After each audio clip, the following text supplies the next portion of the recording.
आज का हमारा टॉपिक है इंटरनेशनल ट्रेड, अंतर्राष्ट्रीय व्यापार। ट्रेड यानी कि buying and selling of goods and services.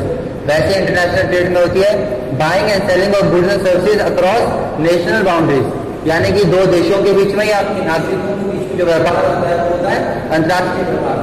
इसके दो हिस्से होते हैं, एक्सपोर्ट्स और इम्पोर्ट्स। एक्सपोर्ट जब हम देश से बाहर सामान बेचते हैं, और इम्पोर्ट जब हम बाहर से सामान मंगाते हैं, आयात और निर्यात।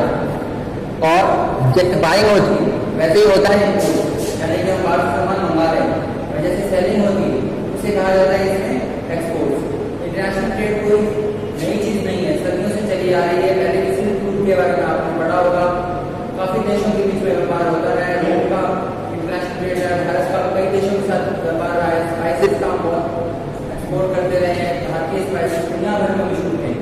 इसके अलावा चाइना का सिल्क रूट काफी बड़ा ट्रेडिंग रूट हुआ करता था। तो इंटरनेशनल ट्रेड हमेशा से होता है। कौटिल्य के अर्थशास्त्र में भी इसका वर्णन है, किस तरह से इस पर टैक्सेस लगाए जाए, किस तरह से फॉरेन ट्रेडर्स को सेव किया जाए, उनके प्रोटेक्शन के लिए इंश्योरिटी की जाए। ये कोई नई चीज नहीं है, लेकिन एज अ सब्जेक्ट इसका जो इन्वॉल्वमेंट हुआ कुछ सालों से हुआ। 18वीं सेंचुरी के बाद एडम स्मिथ ने इसके ऊपर थीसिस दी थी। उसके बाद कई सारी थ्योरीज इंटरनेशनल ट्रेड की बनी थी, जिसमें जे.एस. मिल की थ्योरी भी है, रिकार्डो की थ्योरी भी है, और इसके अलावा बहुत फेमस हैक्सर ओलन की थ्योरी भी है।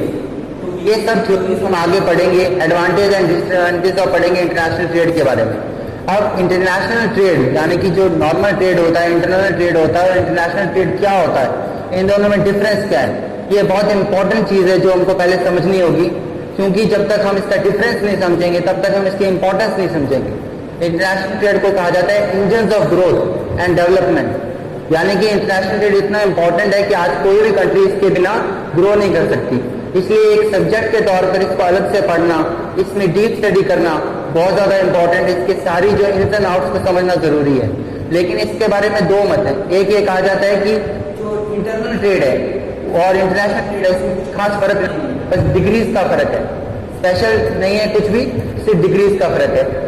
एक ओलिन है स्वीडिश इकोनॉमिक्स से, बर्टिल ओलिन, ये जरूर याद रखें, आगे चलकर हमको ये ऑब्जेक्टिव टाइप में भी पूछा जा सकता है। ये किसकी कोटेशन है? उन्होंने कहा था international trade is a special case of internal trade. It is not a something different subject, it is just a special case. एक विशिष्ट दशा है अंतरराज्यीय व्यापार की। अंतर्राष्ट्रीय व्यापार एक विशिष्ट दशा है अंतरराज्यीय व्यापार की। ये क्वेश्चन कई बार एग्जाम्स वक्त में भी आ चुका है। इसलिए जब भी आप पढ़ें कोई टॉपिक को उसके जो इस तरह की इंफॉर्मेशन है उसको भी साथ फाइव करना शुरू करें ताकि आगे आपको ओली ने ये बात कही थी।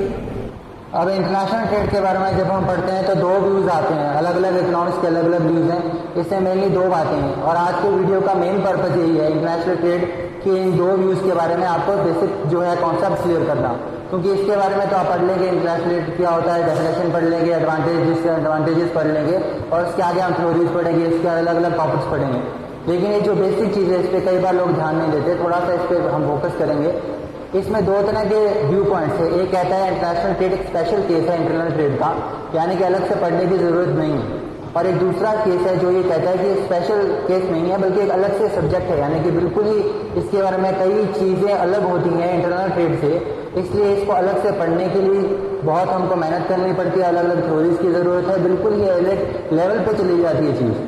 तो इसमें हमें ध्यान देना है, ये बात एग्जाम वगैरह में भी आती है, ऑब्जेक्टिव टाइप क्वेश्चंस भी आते हैं। एक इकोनॉमिक्स है स्वीडिश इकोनॉमिक्स से बर्टिल ओलिन, उन्होंने कहा है कि international trade is a special case of internal trade, यानी कि अंतर्राष्ट्रीय व्यापार अंतरराज्यीय व्यापार की एक विशिष्ट दशा है। कुछ अलग से एक अलग सब्जेक्ट नहीं है, बस वही इंटरनल ट्रेड में जो हम पढ़ते हैं, यानी कि जो उसकी समस्याएं हैं, उसकी जो एडवांटेजेस हैं, सेम टू सेम, बस एक अलग लेवल पे थोड़ा सा उसका स्केल बढ़ जाता है, उसकी डिग्री बढ़ जाती है, और वही चीज़ है।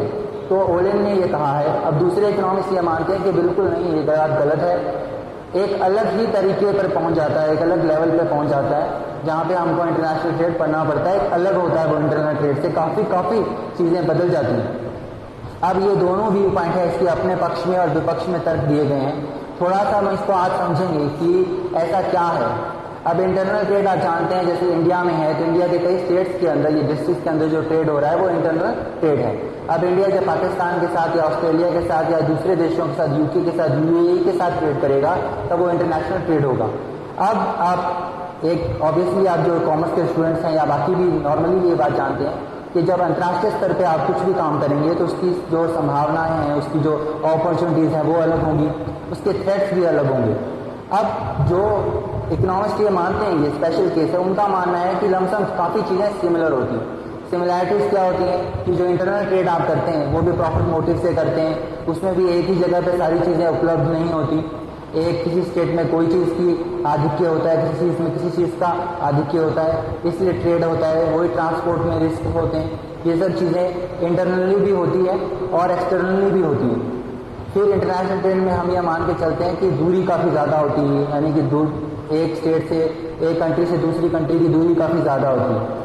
अब जो ये कहते हैं कि इंटरनेशनल ट्रेड और इंटरनल ट्रेड में कोई ज़्यादा डिफरेंस नहीं है, वो ऐसे एग्जांपल देते हैं कि कुछ स्टेट्स में दूरी काफ़ी ज़्यादा है लेकिन देशों के बीच में दूरी काफ़ी कम है। अगर हम देखें तो बिहार और नेपाल में अगर ट्रेड हो तो दूरी बहुत कम है, लेकिन बिहार का अगर तमिलनाडु के साथ ट्रेड हो तो दूरी कंपैरेटिवली ज़्यादा बढ़ जाएगी। कई एरियाज हैं जो बिल्कुल बॉर्डर पे हैं, जैसे पाकिस्तान के साथ हमारे कुछ बॉर्डर लगते हैं, तो ट्रेड क्या ईजिली हो सकता है, ऐसा वो मानते हैं कि डिस्टेंस, कई देशों में डिस्टेंस बहुत कम है, कई देशों में जो डिस्टेंस इंटरनल ट्रेड का है वो बहुत ज़्यादा है और एक्सटर्नल ट्रेड का जो डिफरेंस है वो बहुत ज़्यादा है। इंटरनल जो है वो ज़्यादा है और इंटरनेशनल ट्रेड का डिफरेंस जो है वो कम है।